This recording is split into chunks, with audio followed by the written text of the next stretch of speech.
Sir మీకు ఎప్పుడైనా పిచ్చిందా? Sir ఓం భీమ్ బుస్. చిన్న మూవీ అండర్ రేటెడ్ హీరో అని ఎంకరేజ్ చేయాలి అని చాలా పాజిటివ్గా ఉన్న మూవీ చూసేంతవరకు మినిమం గ్యారంటీ అనుకున్నా.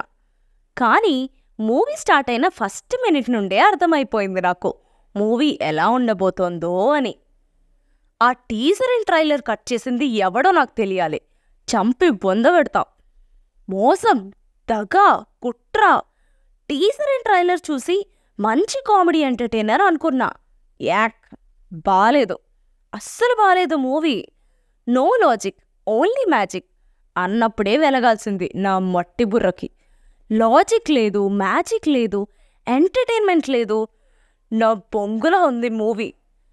కామెడీ అన్న పేరుకే కానీ చెత్త చేసి పడేశారు. ఆ 3 మెయిన్ క్యారెక్టర్స్ ఎవరైతే ఉన్నారో ఒక్కొక్కరు పిచ్చినలా యాక్ట్ చేశారు మూవీ అంతా. యాక్టింగ్ని ఏమనట్లేదు, ఆ క్యారెక్టరైజేషన్స్ అలా తగలడ్డాయి. ఫస్ట్ హాఫ్ అంతా కామెడీ అండ్ సెకండ్ హాఫ్ అంతా హారర్ కామెడీలా ట్రై చేశారు. కానీ అస్సలు వర్కౌట్ అవ్వలేదు. వర్స్ట్ రైటింగ్, స్టోరీ సరిగ్గా లేదు, స్క్రిప్ట్ వర్క్ బాలేదు. బీజిఎం అయితే వామ్మో, ఫస్ట్ హాఫ్ అన్ అవర్ అసలు ఏం వినపడలేదు కూడా. అసలు అది బీజిఎమ్మేనా అని డౌట్ వచ్చింది.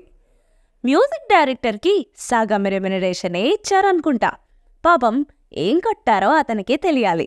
సాంగ్స్ కూడా బాలేదు. సెకండ్ హాఫ్లో ఒకే ఒక్క ఎపిసోడ్కి మాత్రం నవ్వుకున్నా, అంతే. రిమైనింగ్ మూవీ అంతా వేస్ట్ అయిపోయింది. మొత్తానికి మూవీ అయితే బొక్కలా ఉంది. మీ ఇష్టం. మళ్ళీ దీనికి పార్ట్ 2 అంట. బాబోయ్, ఇదొక ఫ్యాషన్ అయిపోయింది అందరికీ. రివ్యూ మొత్తం చూసినందుకు థ్యాంక్ యూ. నచ్చితే లైక్ చేసి మీ ఫ్రెండ్స్కి షేర్ చేయండి. మన ఛానల్ని సబ్స్క్రైబ్ చేసుకొని బెల్ని ఆన్లో పెట్టేసుకోండి. ఇంకో వీడియోలో కలుద్దాం.